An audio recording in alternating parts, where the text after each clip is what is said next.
Hey everyone, welcome back to my channel. My name is MJ Pankey. I'm a writer and writing consultant. Today I'm going to talk to you guys about what my critique group had to say about chapter 25. I was a little nervous about this one because it contains an explicit sexual scene. So I was a little nervous about that because I'm not too comfortable in that realm yet. Oddly enough, the feedback that I received about this chapter had very little to do with that. Everybody seemed to be pretty okay with how I had done that. One of my members suggested that I add a little bit more of the setting in there because we kind of lost it during the action of that. So more things like the cold marble floor or like the crunching of leaves or whatever, little details like that, just to kind of like remind us where they're at so we can, I guess, visualize it better. So that was really good feedback.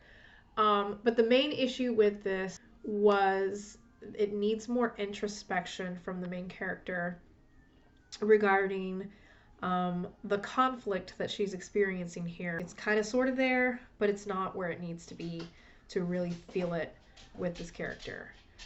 The other issue is that this is the first scene where we really see these two characters are in a romantic relationship.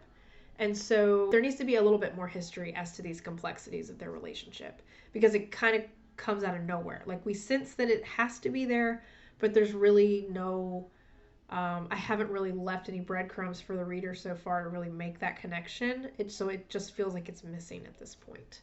And then a technical issue that I had with this chapter was that I have too many paragraph breaks with dialogue. And so that's causing an issue with the readability because sometimes it's hard to tell who's saying what when I don't have a dialogue tag for them. I don't like using dialogue tags. There are ways that you can craft dialogue to where you don't need many at all.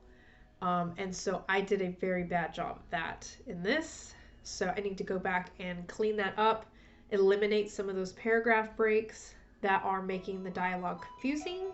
That is all for this chapter. The complexities that were mentioned here, I think, are good for the story, but it's going to make it a little bit harder moving forward with this because there were a few layers here that I really didn't realize were there myself. Like I said in a previous video, this character's motivations and goals have kind of changed a lot from the previous draft. And so this scene and my critique group discussing it today, we kind of uncovered that there's some layers that I didn't really realize were going to be there because I have changed her character arc. So it's just part of the process of editing, but also one of the amazing reasons why you should have a critique group so you can flesh out these issues and make them better. Thanks for watching. If you've enjoyed this video, please subscribe and I'll see you in a future video. Happy writing!